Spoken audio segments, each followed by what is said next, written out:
Meus amigos, tudo bem com vocês? Por aqui, o professor Fanuel Santos, voltando aqui para complementar a nossa aula que ficou por terminar ontem. Bom, é importante, antes de qualquer coisa, que você faça a leitura da lição 2. Importante que você leia o texto, e hoje eu vou tão somente complementar aquilo que ficou faltando na aula passada. Tudo bem? Nós estamos estudando a doutrina de Deus na teologia sistemática, nos nossos encontros anteriores. Eu falei que quando você fala sobre a doutrina de Deus na teologia sistemática, nós chamamos isso de teontologia, né? Eu dei uma boa definição de teontologia. Nós começamos questionando se o homem poderia estudar a Deus, e falamos que a maneira pela qual o homem pode estudar a Deus é por meio da revelação. Revelação essa que pode ser a revelação geral e a revelação especial. Revelação geral é a revelação que você encontra na natureza e é a revelação também que, no certo sentido, está incutido na própria mente humana, aquilo que Calvino chama de sensus divinitatis, né? E aí uma questão até mesmo para vocês poderem relembrarem o que é teologia, enfim, nós falamos sobre as subdivisões na qual a teologia está fulcrada, definindo a teologia sistemática como um estudo lógico que pretende responder de maneira organizada o que a Bíblia como um todo nos diz sobre um determinado assunto. Eu até utilizei, e vou voltar mais uma vez nisso, a metáfora da gaveta, a gaveta arrumada e a gaveta desarrumada. Uma resposta que a igreja já tem dado ao longo da sua história sobre as razões da sua esperança, certo? Isso seria a teologia sistemática. Falamos sobre o que seria a teologia bíblica, a exegese, a hermenêutica. Nós falamos também sobre o que seria as outras áreas do saber teológico, como teologia histórica, né? É a parte da teologia que estuda a origem do dogma, a origem da doutrina, né? E o exemplo dado, inclusive, pelo Paulo Shoa, foi a questão da Santa Ceia, da Eucaristia, ao longo das concepções, ao longo dos séculos, como a Santa Ceia tem sido pensado. Lembro-me também que a diaconisa Cristina deu o exemplo também da Santa Ceia ou do batismo, né? Como é que essas doutrinas elas se estabeleceram aí ao longo dos anos, certo? Gente, antes de continuar essa aula, eu peço que vocês não repassem esse vídeo é para vocês aqui do curso, então não compartilhe com outra pessoa, tá bom, gente? É um vídeo caseiro mesmo, a qualidade da imagem não está tão boa. A próxima aula eu vou fazer ela no estúdio, esse sim você pode compartilhar com outros caso você queira, tá bom? E aí nós falamos também o que seria a teologia filosófica, os argumentos cosmológicos, teontológicos, argumento moral. Falei do que seria a teologia prática, até que nós chegamos na teologia sistemática propriamente dita, né?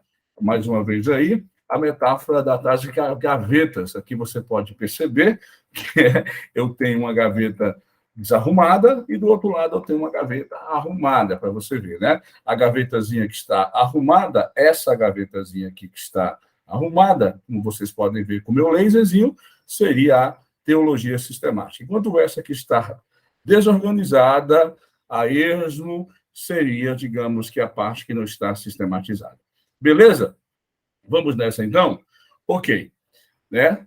As principais doutrinas da sistemática está aí. Ó. Teontologia, que é o estudo de Deus Pai, antropologia, doutrina do homem, soteriologia, doutrina da salvação, eclesiologia, estudo sobre a igreja, cristologia, doutrina de Cristo, angelologia. Gente, não é angelologia, não, tá? É angelologia. A angelologia, doutrina sobre os anjos, a pneumatologia, doutrina sobre o Espírito Santo, e a escatologia, que é a doutrina das últimas coisas. Viu como é que a sistemática ela se subdivide em outras partes? Uma observação válida aqui, tá? Quando nós falamos em angelologia, gente, quando nós falamos disso aqui, ó, angelologia, a angelologia não necessariamente é o estudo dos anjos bons, tá? Quando nós estudamos a angelologia, nós estudamos os anjos bons, né? E nós estudamos também os anjos ruins, né? Ou os anjos caídos, como é que queiram, certo? Vamos nessa, então. Falamos também sobre a cognoscibilidade de Deus, como é que o homem pode estudar a Deus por meio da revelação, certo? E aí nós ficamos para poder ver a questão dos atributos de Deus, né? Falamos que os atributos de Deus podem ser subdivididos em duas partes, os atributos incomunicáveis e os atributos comunicáveis. E eu me lembro que eu até falei do texto do Norman Geisler, me parece que o Norman Geisler está aqui em casa, tá? O Geisler está bem ali no livro ali, tá? O Geisler, ele vai chamar também de argumentos partilháveis ou impartilháveis, né? O que seriam os atributos incomunicáveis? É aquele atributo que só pertence a Deus, certo? Ele só pertence a Deus. Os comunicáveis é aquele que ele compartilha com o homem. Então, aquilo que Deus compartilha contigo, nós chamamos de atributos comunicáveis. É aquilo que ele parte com você. O exemplo que nós falamos é basicamente a eternidade. Deus é eterno. Então, Deus, ele não compartilhou com o homem a eternidade. O homem não é eterno, o homem é imortal. Porque eternidade, quando nós vimos na nossa aula, é uma categoria que faz jus ou diz respeito tão somente ao ser de Deus. Certo? Então, os atributos podem ser tidos como comunicáveis ou incomunicáveis, como vocês queiram. Certo? Beleza. Quais são os atributos incomunicáveis de Deus? Os atributos incomunicáveis de Deus. Eternidade é um atributo incomunicável. Onipresença, Deus ele é onipresente, ele pode estar em todos os lugares ao mesmo tempo, e a referência que está lá colocada no Salmo 139, versículo 8. Para onde me irei do teu espírito, ou para onde fugirei da tua face? Se subir ao céu, tu estás. Se fizer no inferno, e essa palavra no inferno aqui é do hebraico Sheol, que algumas versões também colocam como sepultura. Eu particularmente gosto de sepultura, tá? Mas, mesmo se for o inferno mesmo, se Sheol aqui foi lido como inferno, como lugar onde os mortos sem Jesus vivem, mesmo lá, no certo sentido, a presença de Deus está. Então, o salmista não está sendo poético, está sendo literal. Ninguém pode se afastar ou se esconder de Deus. Não existe em Deus pontos cegos. Não existe em Deus áreas. Eu estou vendo vocês aqui, estão me vendo. Eu não consigo olhar o que está acontecendo aqui comigo. Deus, ele consegue ver isso, né? É por isso que a linguagem bíblica, ao retratar Deus, ao retratar figuras antropomórficas, ou pintar Deus antropomorficamente, ou pintar algum ser do caráter da divindade, coloca ele cheio de olhos. Então, esse cheio de olhos aí seria uma percepção ao seu entorno, né? Não há pontos cegos no ser de Deus, na sua essência, bom? Então, a onipresença é um atributo incomunicável. Essa onipresença aqui, gente, eu quero só que vocês pensem comigo, tá? Deixa eu voltar rapidamente aqui, ó. Isso aqui, ó, quando eu falo em presença, tá bom? Isso aqui, ó, está necessariamente ligado com o espaço, né? Está ligado também com o tempo, né? Quando eu falo eu estou presente, ao dizer isso, ao presentificar isso, eu estou dizendo que eu estou num determinado lugar, num determinado tempo. Então, Deus ele não se encaixa nessa categoria, nesse binômio espaço-tempo. Ele está para além do espaço, para além do tempo. Certo? Só para vocês entenderem um pouco melhor. Onipotência é a declaração feita por Jó, bem sei que tudo pode, nenhum dos seus planos pode ser frustrado. Deus ele pode todas as coisas. Onisciência, está claro, né? É o atributo está relacionado ao conhecimento ilimitado de Deus em todas as esferas, né? Deus ele conhece todas as coisas, né? Beleza? O atributo de Deus que é incomunicável. Opa, deixa eu só fazer um negócio aqui, porque às vezes dá uma segurada. Já voltamos aqui. Beleza? O outro atributo é a imutabilidade. Tiago, falando sobre o ser de Deus, ele nos diz: toda boa dádiva, todo dom perfeito vem do alto, sendo o Pai das luzes, não há dúvida nem sombra de variações. Podemos dizer que a inalterabilidade divina tem a ver com as suas perfeições e a concretização dos seus decretos, né? Aí nós até antecipei, fui lá no quadro, falei, olha, pô, gente, como Deus ele não muda, e arrependimento é uma mudança cognoscível, é uma mudança do ponto de vista do conhecimento, por isso que todas as vezes que Deus se refere a Deus com sentimentos humanos, nós chamamos isso de antropopatismo, é atribuir sentimentos humanos a Deus para que eu possa compreendê-lo. Está entendendo? Não significa necessariamente que ele alterou, tá? Ele é inalterável na sua essência. E, mais uma vez aí, para vocês relembrar, o antropopatismo, antropo-homem, patos é sentimentos, eu atribuo sentimentos a Deus para poder entender. Antropoformismo, antropo-homem, morfê ou formê é forma, eu atribuo formas humanas a Deus para poder entender, tá certo? Uma outra coisa também que nós não discutimos ontem é a relação da transcendência com a imanência. Por isso que é importante a gente ter esses momentos aqui online, poder voltar à discussão feita em sala de aula, porque eu estou usando aqui agora, um livro meu. Esse livro não foi publicado ainda, que é Introdução à Doutrina de Deus. É um livro que eu não sei quando eu vou lançá-lo, mas eu tenho um livro só sobre a doutrina de Deus. E lá no meu livro eu faço essa discussão aqui, da relação da transcendência com a imanência, tá certo? O que seria isso, professor Fanuel? Todas as vezes que nós falamos em transcendência, deixa eu botar aqui, eu estou dizendo na capacidade que Deus tem de estar acima de tudo, certo? Todos nós sabemos que Deus ele é da ordem da metafísica, ele está para além do tempo. Aqui eu poderia botar o local onde Deus está, o tempo onde Deus está, a essência de Deus. Tudo isso é transcendência. Quando eu falo em imanência, é a capacidade que Deus tem de se relacionar com o que acontece aqui na Terra, né? Com o mundo da vida. Olha que coisa linda. Mesmo Deus estando acima de todos e todos, ele se relaciona com o que acontece aqui, ó. Tá entendendo? Salmo 133, o Salmo 113. Quem é como o Senhor que está no lugar alto, mas que se inclina para ver o que se passa debaixo da terra? Isso aqui é muito importante, por quê? Porque tem teologias que são imanentistas demais. Basta você ver aí as teologias hindus, né? As teologias ali do Ocidente, do Oriente, né? Eles são imanentistas, é um Deus que se contamina, que se mistura com a própria criação, o rio, as águas, entendeu? E, por outro lado, existe no Oriente, agora não no Oriente, mas no Ocidente, uma teologia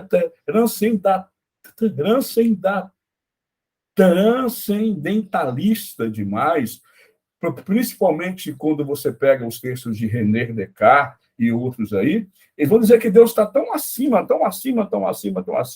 que o homem não pode nem sequer cogitar estudar Deus. Nós chamamos isso de deísmo, né? O deísmo gente, se Deus existe, ele não pode nem ser mensurado pela mente humana, porque ele é transcendente demais. O que a teologia diz? Olha, nós precisamos equalizar. Sim, ele está acima de todos e todos. Sim, ele é de uma outra categoria. Mas sim, ele se relaciona com o que acontece aqui na Terra também. Certo? O nome disso é imanência e transcendência, tá? Só pega esse esqueminha aí, é o que está acima e o que está abaixo, bom? Recomendo vocês que leiam o Salmo 113. É uma boa leitura para você entender isso com mais detalhes. Ok? Bom, uma outra coisa que eu discuti com vocês ontem é a ideia da aceidade. Faço questão de ler. A aceidade é um atributo incomunicável de Deus. Também conhecido como, em alguns círculos teológicos, como a solidão de Deus. Eu pincelei isso, eu não entrei em detalhe, porque ontem o tempo foi corrido demais. Mas o que seria, então, a solidão de Deus ou a aceidade? Talvez a aceidade seja um dos atributos incomunicáveis menos conhecidos de Deus. Você não vê essa palavra sendo usada de maneira corriqueira. Você ouve muito em sermões a palavra onipotência, onipresença, onisciência, oniabrangência, imanência, enfim. Mas a aceidade ela é pouco usual. O que quer dizer a palavra aceidade? Esse atributo significa o fato de o Criador existir independentemente de outros. Ó. É isso aqui que faz de Deus um substantivo concreto, que independentemente da pessoa querer ou não, ele existe. Eu sou ateu, não altera nada o ser de Deus. Ou seja, sua existência não é derivada de fatores externos, nem refém de nexos de causalidade. No livro eu comento que isso daqui, é uma das coisas que precisa ser estudada com muito afinco, porque Deus não depende de nada, Deus não depende de você, Deus não depende de mim. Então, isso aqui, quando você estuda isso na ordem do culto, na ordem litúrgica, você vai entender por que o culto não é algo que você faz como se Deus ele dependesse do teu culto. Não, Deus não depende do teu culto. É você que depende de cultuar a Deus. Porque um Deus que precisa de algo, esse algo se torna o próprio Deus, porque ele não precisa de nada a não ser ele mesmo. Ser Deus é não ter dependências externas de outrem, inclusive na ordem litúrgica, na ordem do culto, tá bom? O atributo da aceidade é um dos atributos mais interessantes do ser de Deus, pelo menos eu penso assim, certo? E, pois bem, professor Fanuel, esses aí são os únicos atributos incomunicáveis? É claro que não. O exemplo aqui é um rol exemplificativo. Não é um rol taxativo, não estou fechando só nesses. É óbvio que há outros atributos incomunicáveis de Deus. Poderia citar aqui a santidade plena. O homem pode ser santo, mas não santo de maneira plena, completa. O homem está em processo de santificação, mas Deus é santo. E ser santo ali é ser puro, é ser imaculado. Então, tem outros atributos, e quando você lê as Escrituras, aquilo não é partilhável com os seres humanos, tá bom? Beleza? Nos atributos comunicáveis, os mais famosos e simples, e você já vai entender de cara, são esses aqui, ó. Amor, justiça, santidade, espiritualidade, sociabilidade. Amor. Deus é amor, ele compartilha o seu amor conosco. O homem também é capaz de amar. Justiça. Deus é justo, e Yahvé Tsidkenu. O homem também pode experimentar ou expressar justiça. O Senhor Deus é santo, de alguma maneira, o homem também, em processo de santificação, pode experimentar a sua santidade também, né? Espiritualidade. Deus é espírito e o homem também tem um ímpeto espiritual, né?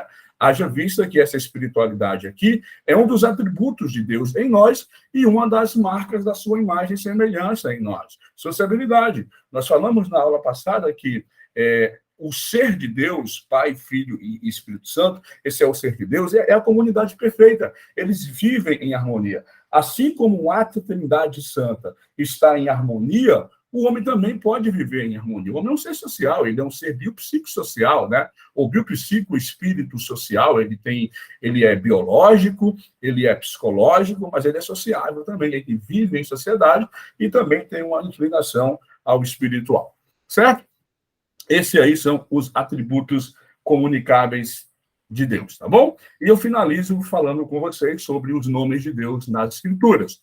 No momento que eu faço esse texto, isso aqui é interessante, porque vocês vão ver em que momento eu estava na minha vida. Minha esposa e eu estamos escolhendo um nome para o nosso primeiro filho ou filha. Eu não sabia nem se ia ser pai de menino ou de menina. E observamos a sonoridade, significado, possíveis apelidos na escola, claro, pensando também na questão estética. Olha só, quando eu estou fazendo esse livro, a minha esposa estava gestante, eu não sabia nem se seria menino ou menina. E aí a gente estava pensando no nome. Todavia, ao falarmos do nome divino, encontramos na Bíblia, nós precisamos estar cientes de algumas verdades. Eis, o fato da Bíblia referir-se a Deus com nomes diversos, isso não é sinônimo de que existam vários deuses ou que existam fragmentações ontológicas na divindade. Nomear de maneira divergente ou nomear de maneira diferente, não divergente, embora diferença e divergência sejam do mesmo campo semântico, não são necessariamente a mesma coisa. Não significa que haja em Deus fragmentações ontológicas, né? Por exemplo, Deuteronômio 6:4 diz que ouve Israel, o Senhor teu Deus é o único Senhor, né? O Shema Israel, Yahvé Adonai, Yahvé Ahad. Vários nomes, não é várias pessoas. O nome divino encontrado nas Escrituras é uma acomodação ao nosso intelecto. E eu disse isso lá, né? Uma acomodação ao intelecto, tá certo? Nominá-lo não significa que as definições consigam englobar a totalidade do ser divino. O Deus da Bíblia é totalmente outro, tá? Eu gosto de dizer que nomeação é uma questão de invocabilidade, para você invocar. Todavia, você não está definindo. Ok? Beleza? Então, quais são os nomes de Deus encontrados no Antigo Testamento, professor?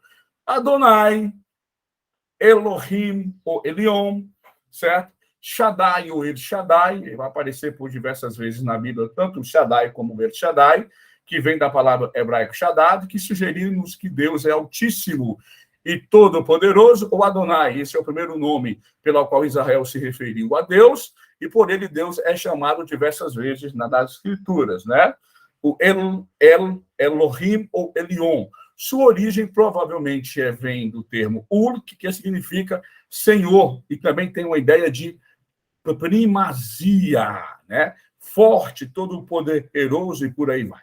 Bom, deixa eu ver mais alguma coisa sobre o nome de Deus que nós temos por aqui. Não temos curiosidade, tá? Os judeus eram muito reverentes e temiam tomar o nome de Deus em vão. Por isso, eles pegaram o tetagrama do Yahvé e colocaram as consoantes de Yahvé com as vogais de Adonai, formando o neologismo Jeová ou Iová. Olha que coisa. As consoantes do tetagrama, certo?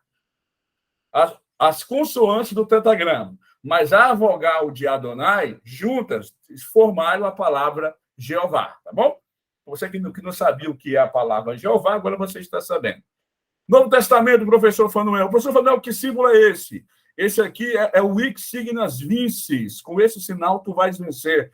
A história diz que esse foi o sinal que Constantino viu na Batalha da Ponte Milvia. É a junção da consoante Ki, mas a consoante Rho, que é o inicial do nome Christos, em grego, que significa Cristo, certo? No Novo Testamento, ele é chamado de Theos, de Deus, ele é chamado também de Kyrios, né? Jesus estinho Kyrios, Jesus Cristo é o Senhor, e ele também é chamado de Pai, de Pater. Beleza? E também é chamado de Abba. Bom, senhores, essa é a minha aula de complementação do curso de Teologia aqui do Polo da Assembleia de Deus, área 73, tá bom? Foi um prazer para mim e eu encontro vocês na sexta-feira para estudarmos sobre a pessoa de Cristo. A aula está fenomenal. Eu vou estudar com vocês sobre as heresias sobre a pessoa de Jesus. Não fique em casa, você vai amar essa aula. Nós estamos juntos, viu? Abraços.